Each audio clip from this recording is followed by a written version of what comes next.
ABP news पर हम आपको न सिर्फ देश और दुनिया से कोरोना से जुड़ी सारी बड़ी खबरें दिखा रहे हैं, बल्कि साथ ही हम आपको लगातार उसके इलाज की दिशा में हो रहे कामों और आप घर बैठे कैसे कोरोना संक्रमण से बच सकते हैं ये भी बता रहे हैं।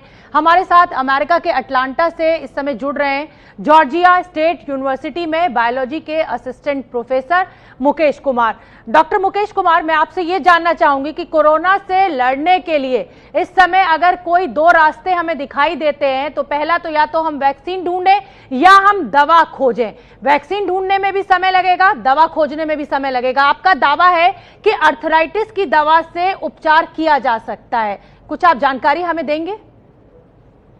हाँ जी, जैसा कि आपने कहा कि या तो हमें एक टीका खोजना पड़ेगा या फिर नई वायरल दवाई खोजनी पड़ेगी, लेकिन कोई भी एक नई दवाई खोजने में टाइम लगता है। और इस पैंडेमिक सिचुएशन को देखते हुए हमारी लैब हमने ये डिसाइड किया कि अगर हम किसी दवाई को रीपर्पज कर सकते हैं, जो दवाई पहले से ही उपलब्ध है, तो हमने बहुत सारी दवाइयां जो कि ऑलरेडी एफडीए अप्रूव है उनका हमारी लैब में टेस्ट किया वायरस के ऊपर और देखा कि किसकी कितनी एफिकेसी है। तो उसमें हमने पाया कि ये जो दवाई है कारोनोफिन वो काफी इफेक्टिव है, ना कि सिर्फ वायरस को मारने के लिए, बजाय कि वो जिसको बोलते हैं साइटोकाइन स्टॉर्म, जिसके कारण की काफी सारी डेथ्स हो रही हैं कोविड-19 में, उसके लिए भी ये काफी इफेक्टिव है। डॉक्टर साहब, आपसे ये भी जानना चाहूंगी कि रूमेटाइड आर्थराइटिस में हाइड्रोक्सी क्लोरोक्विन का इस्तेमाल किया जाता है, अगर मैं सही हूं, आप मुझे करेक्ट करें, तो क्या ये जो नई दवा आप बात कर रहे हैं ऑरोनोपिन, क्या ये भी कुछ सिमिलर दवा है? हाँ जी, ये सिमिलर दवा है, लेकिन इसका एक्शन थोड़ा डिफरेंट तरीके से होता है। ये ज़्यादा इफेक्टिव है और ज़्यादा नेचुरल है, और अभी रिसेंट ट्रायल्स के रिजल्ट से हाइड्रोक्सी क्लोरोक्विन इतनी इफेक्टिव नहीं पाई गई है, और एफडीए ने वार्न किया है कि हाइड्रोक्सी क्लोरोक्विन ना ली जाए और डॉक्टर्स ना प्रेस्क्राइब करें। तो आई थिंक उसके लिए हमें अल्टरनेटिव दवाइयों की ज़रूरत है अभी। डॉक्टर साहब, आपसे ये भी जानना चाहेंगे कि क्योंकि आप ये इतना बड़ा दावा कर रहे हैं और ये एक बहुत अच्छी खबर है, पूरी दुनिया इस खबर के लिए इंतजार कर रही है, आपने कितने लोगों के ऊपर इसका प्रयोग किया और सक्सेस रेट क्या था, ये हम आपसे जानना चाहेंगे। अभी तक हमने पहले अपनी लैब में प्रयोग किया, जिसके अंदर कि हम वायरस के साथ देखते हैं कि वायरस को मारने में इफेक्टिव है, जो कोशिकाओं पे हम करते हैं। उसके बाद हम एनिमल्स पे कर रहे हैं, और उसके साथ ह्यूमन ट्रायल जो है वो अभी चल रहे हैं। उसका अभी हमारे पास कोई रिजल्ट अभी नहीं आया है। तो आप ये कह रहे हैं कि जानवरों के ऊपर ये प्रयोग क्योंकि सफल साबित हुआ है, इसलिए अब मानव जिसे कहा जाए मानव प्रयोग किया जा रहा है, और कब तक ये रिजल्ट सामने आ जाएंगे? अगर आपने ह्यूमन एक्सपेरिमेंट अब शुरू किया है इस दवा का, तो हम कब तक उम्मीद करें कि नतीजे आ जाएंगे? हमें लगता है जल्द से जल्द 1 से 2 महीने के अंदर हमें इसके नतीजे मिल जाने चाहिए। हम कोशिश करें जल्द से जल्द, लेकिन इस प्रोसेस में थोड़ा टाइम लगता है। तो इसका मतलब ह्यूमन ट्रायल अभी नहीं हुआ है, आप ये कह रहे हैं, अगर मैं सही समझ रही हूँ? हाँ जी। अच्छा डॉक्टर मुकेश, लेकिन ये दवा पहले से ह्यूमंस में दी जाती रही है। हाँ जी, अपनी बात पूरी कर लीजिए। हाँ, ये दवा पहले से ह्यूमंस में दी जाती रही है, और सिमिलर हाइड्रोक्सी क्लोरोक्विन जैसा मैकेनिज्म ऑफ एक्शन, और पहले से भी जानते हैं कि ये दवा पहले से भी बहुत ट्रायल चल रहे हैं इस दवा के दूसरी बीमारियों के लिए भी, तो हम जानते हैं काफी कुछ इस दवाई के बारे में। जी डॉक्टर मुकेश, जैसा कि अब आप हमें बता रहे हैं कि क्योंकि इसका ह्यूमन ट्रायल अभी नहीं हुआ है, अमेरिका की सरकार के साथ, उनके वैज्ञानिकों के साथ मिलकर क्या अब आप ह्यूमन ट्रायल की दिशा में आगे बढ़ गए हैं, और कितना इंतजार और करना होगा इस ह्यूमन ट्रायल के लिए हमें? देखिए, हम सब जगह ट्रायल कर रहे हैं, हम अमेरिका में भी कर रहे हैं, हमने इंडिया में भी पार्टनर से बात की जिनके साथ हम इंडिया में भी कुछ क्लिनिकल ट्रायल्स करेंगे। लेकिन अभी उस क्लिनिकल ट्रायल्स के रिजल्ट्स आने में, क्योंकि काफ़ी बड़ी स्टडी होती है, काफ़ी ज़्यादा पेशेंट चाहिए होते हैं, तो उसको आने में थोड़ा वक्त 1 से 2 महीने लग जाएंगे। हम चाहते हैं जल्दी से जल्दी आए, लेकिन पर इससे 1 से 2 महीने लग जाएंगे उस रिजल्ट्स को आने में। ठीक है डॉक्टर साहब, मैं आपसे ये भी समझना चाहूंगी, ये जो ऑरोनोफिन की आप बात कर रहे हैं, ये किस तरह से काम करती है? मतलब ये अगर शरीर में आप इसकी डोज देंगे, दवा देंगे ह्यूमन ट्रायल में या उपचार में, तो ये किस तरह से काम करेगी शरीर में? देखिए, ये ओरल मेडिकेशन है, बिल्कुल एज ए टैबलेट ली जा सकती है। ये गोल्ड मेडिकेशन है, सोने की धातु से बनी हुई है। हम्म। सोना बहुत पुराने समय से यूज होता आया है हम्म। डिफरेंट काइंड ऑफ डिजीज में, भले वो हम्म। इन्फ्लेमेशन हो या कोई भी हम्म। माइक्रोबियल इन्फेक्शन हो। तो इससे क्या होता है, जैसे आप दवाई लेते हो, ये प्रोफाइलैक्सिस भी काम कर सकती है, जिसके अंदर जैसे हम्म। हम बोलते हैं कि आप ले सकते हो और हम्म। जिससे आपके शरीर में इस दवाई की मात्रा बढ़ रहेगी, जिससे कि हम्म। आपको अगर इन्फेक्शन होगा तो हम्म। आप शायद उससे अच्छे तरीके से फाइट ऑफ कर सकते हैं। डॉक्टर मुकेश, आपसे ये भी जानना चाहेंगे कि अभी तक जो एक दवा का नाम हम सुन रहे हैं मीडिया के जरिए, डॉक्टर्स के जरिए, वो हाइड्रोक्सी क्लोरोक्विन हम सुन रहे हैं।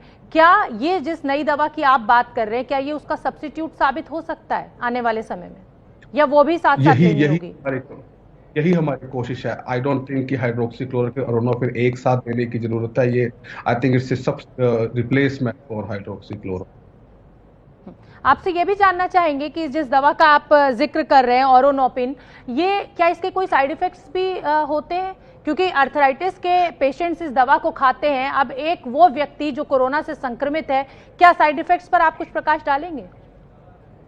तो साइड इफेक्ट्स थोड़े होते हैं, जैसे कई बार जीआई पेट में खराबी, लेकिन वो ज्यादातर काफी सालों तक जो पेशेंट इस्तेमाल करते हैं उन्हें होते हैं। जैसे जो गठिया के पेशेंट होते हैं वो इस दवाई को कई कई सालों तक लेते हैं, हम्म। तो उससे कई बार थोड़ी टॉक्सिसिटी आ जाती है। लेकिन अगर हम वायरस इन्फेक्शन में देखें तो हमें थोड़े ही दिनों के लिए ही लेनी होती है, तो उसमें ये सब समस्या नहीं आएगी शायद। डॉक्टर साहब, मैं आपसे ये भी जानना चाहती हूँ, बहुत सारे ऐसे पेशेंट्स होंगे जो अर्थराइटिस के मरीज होंगे, गठिया की समस्या से वो जूझ रहे होंगे, वो ये दवा पहले से ले रहे हैं, तो क्या उनमें इस वायरस के अटैक के चांसेस कम हैं? ये कहना बहुत मुश्किल है। इसके लिए आई थिंक हमें डेटा कलेक्ट करना होगा कि कौन से लोग ऑलरेडी ले रहे हैं। गठिया के लिए बहुत सारी दवाइयां उपलब्ध हैं, तो बहुत सारी डिफरेंट दवाइयां हर लोग ले रहे हैं, तो हमें ये नहीं पता कि कितने पेशेंट इस स्पेसिफिक दवाई को ऑलरेडी ले रहे हैं। डॉक्टर मुकेश, आपसे ये भी जानना चाहेंगे कि आप इतना बड़ा दावा कर रहे हैं, इस दवा ये कारगर होगी कोरोना के इलाज में, ये आइडिया आपको कैसे आया कि गठिया की जो दवा है वो कोरोना में कारगर हो सकती है? देखिए, अलग अलग हम बहुत सालों से रिसर्च कर रहे हैं वायरस पे। कोई ये वायरस तो अब आया है, हम मेरी लैब पिछले 10 से 15 साल से वायरस पे रिसर्च कर रही है। हमने पहले भी काफी डिफरेंट डिफरेंट मेडिकेशंस पे ट्रायल किया है। तो अभी जो हमारा टारगेट था, हमने काफी सारी दवाइयां सेलेक्ट की थी जो कि सिमिलर एक्शन है, जैसा कि हाइड्रोक्सीक्लोरोक्विन, या जो हम देखते हैं कि शायद इफेक्टिव हो सकती है। तो उसको काफी करने के बाद हमें लगा कि ये वाली जो है वो सबसे ज्यादा इफेक्टिव है। सबसे खास बात जो है इस कोविड-19 में, हमें जो भी दवाई चाहिए वो दो तरीके से काम करनी चाहिए। वो वायरस को भी मारनी चाहिए, और वो जो हमारे शरीर से केमिकल्स जिसको हम साइटोकाइन्स इन्फ्लेमेशन कहते हैं, उसको भी कम करना चाहिए। तो ये जो दवाइयां हैं, भले वो हाइड्रोक्सीक्लोरोक्विन हो या फिर जो अच्छी गठिया रोग की दवाइयां हो, सब इस इन्फ्लेमेशन को, इस केमिकल को कम करने में मदद करती हैं। और वो साथ में ये भी पता है कि कुछ उनसे एंटी वायरल भी है, तो इसलिए दो तरीके से काम करती है। इसलिए हम लोगों ने इसको चूज किया और इस टाइप की दवाइयों को टेस्ट करने के लिए पहले किया। डॉक्टर मुकेश, एक, क्योंकि अब आपने मुझे बताया कि आप इस वायरस के ऊपर बहुत लंबे समय से रिसर्च कर रहे हैं, आपके साथ और भी वैज्ञानिक हैं, ये भी कहा जा रहा है कि ये नेचुरल वायरस नहीं है, ये मैनमेड वायरस है और इसीलिए ये इतना फेटल है, इसका कोई उपचार मिल नहीं रहा है दुनिया को। इस दावे के विषय में आप क्या कहेंगे? मैं इस दावे को बिल्कुल भी नहीं मानता एज ए वायरोलॉजिस्ट। ये दावा बिल्कुल भी सही नहीं है। एटलीस्ट मुझे लगता है ये दावा बिल्कुल भी सही नहीं है, और ये इतनी फैटल डिजीज भी नहीं है। तो अगर मैन मेड होती, तो अगर if I am a virologist, अगर मुझे बनानी है तो मैं काफी डेंजरस वायरस बना सकता हूँ। ये इन जनरल देखते हैं तो उतना डेंजरस नहीं है, उतने लोगों को नहीं मारता है। तो अगर मैन मेड है तो can do better job, right? So I don't think so कि ये man-made है। I think natural, पहले भी बहुत से कोरोना वायरस ऐसे ही एनिमल से या फिर पहले भी आए हैं ह्यूमंस में। सारस आया है, एमर्स आया है, तो कोई नया नहीं है। तो आई डोंट थिंक सो कि ये कॉन्स्पिरेसी थ्योरी राइट है। डॉक्टर मुकेश, एक मैं क्लैरिफिकेशन और चाहूंगी, क्योंकि अब आपने ये बताया कि गठिया के इलाज में जिन दवाओं का इस्तेमाल होता है उससे कोरोना वायरस का अंत हो सकता है, तो कहीं ऐसा ना हो कि अफवाह फैले और लोग इस दवा को खत्म कर दें दुकानों पर। तो ये आप एक बार फिर मेरे दर्शकों के लिए साफ कर दें कि अभी इस दवा का ह्यूमन ट्रायल नहीं हुआ है और अभी ये नतीजे आने बचे हुए हैं। हाँ जी, तो इसका भी ह्यूमन ट्रायल नहीं हुआ है। आप कोई भी कोविड-19 की दवाई आपको अपने से नहीं लेनी चाहिए, ये आपको हमेशा आपके चिकित्सक की देख रेख में लेनी चाहिए। अगर आपका चिकित्सक चाहे तो वो आपको ये दवाई या कोई और दवाई भी प्रेस्क्राइब कर सकता है, उसकी देख रेख में आप लीजिए, कोई दिक्कत नहीं है, लेकिन अपने से आप कोई भी दवाई लेने की कोशिश ना करें। बहुत बहुत धन्यवाद मुकेश कुमार, हमसे बात करने के लिए, एबीपी न्यूज के लिए आपने समय निकाला।